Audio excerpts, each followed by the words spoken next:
Hello everyone, myself Dr. Shita Singhal and I am back with a new topic on satellite communication, what keeps objects in the orbit. So we'll see, uh, we'll clarify these things here in this lecture.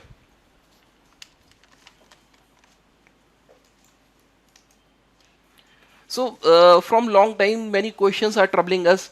What holds the sun up in the sky? Why doesn't the moon fall on us? And the most important one, what keeps the satellite in orbit? So all these answers will be questions will be answered in this short presentation. So according to Newton's law of gravity, sun is pulling on the earth and earth is also pulling on the sun, and similarly all the other planets, moon, etc., everything is being pulled by each other according to Newton's law of gravity.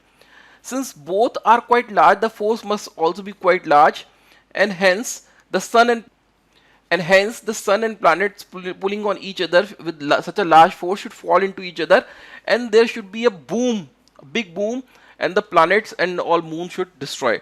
But still it's not happening, and earth is continuously moving around the sun and moon is continuously moving around the earth, but they are not falling into each other. So what is the secret behind all this? the there's no secret actually. The earth, Mars, Venus, Jupiter, Saturn, and everything, even earth, they are continuously falling towards the earth and earth is continuously falling towards the sun.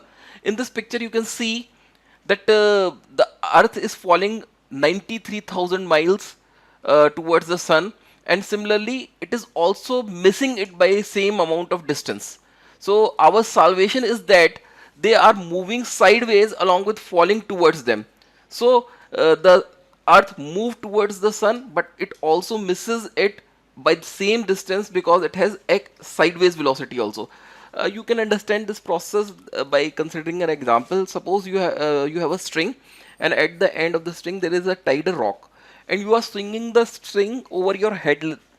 So string will continue to move, and the rock will not fall on your head because the sideways velocity of the rock keeps it moving, and the inward pull of the string keeps it moving. So if you cut the string, the rock will fly away, and if you stop swinging it, that will fall on your head. Similar is the case here. The process here is similar, that the earth is falling towards the sun due to the gravitational force, but the sideways velocity keeps missing the sun.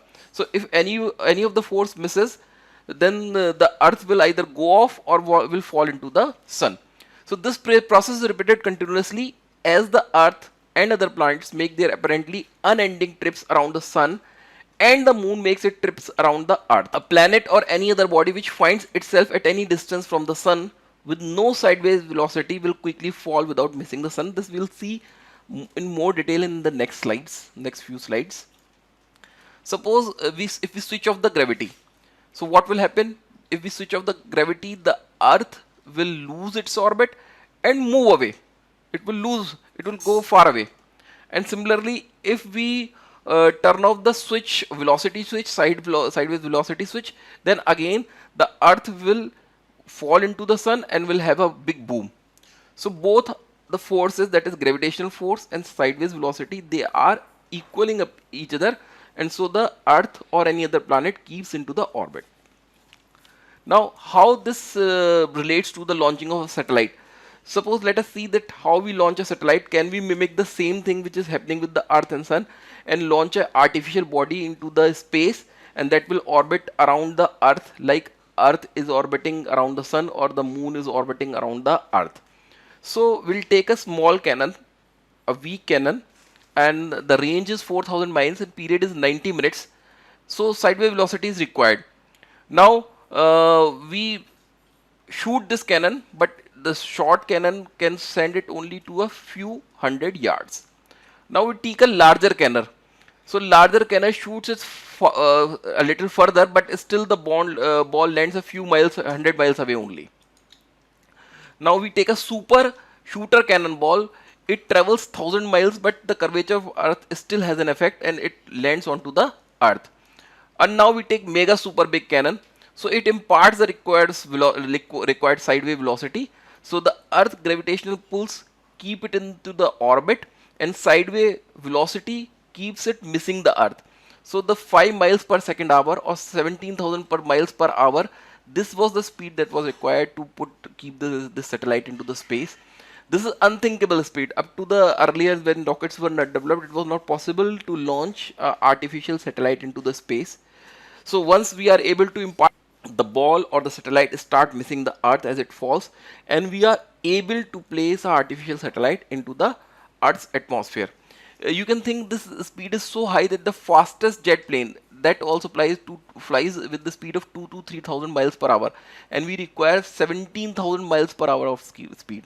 So that was not possible in early days. That was possible only by the invent of rockets. So with the help of these rockets, we were able to do this. Now we'll see a small simulation of this example. This is a very good simulation. You can find it on the internet also. So this will explain it very easily to you. Here we have placed a cannon on the surface of the earth. So first the ball, which is thrown with less power, with less velocity, falls onto the earth's orbit. Then another ball is dropped that also falls onto the earth orbit. Then with the super velocity, when it is falled, then it follows the trajectory, and that trajectory is called the orbit. So it is simple to understand. This is the same example which I have taken in my PowerPoint, but with the help of animation it is better to understand. So if you can somehow turn off the gravitational pull of the earth, what would be the trajectory of cannonball? Then it will go out of the, you see, it will fly off straight line according to the law of inertia. It will break off the orbit and it will go away.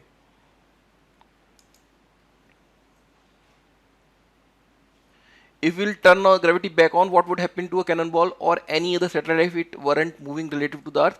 So it will come and collide back to the earth, because now it does not have sideways velocity.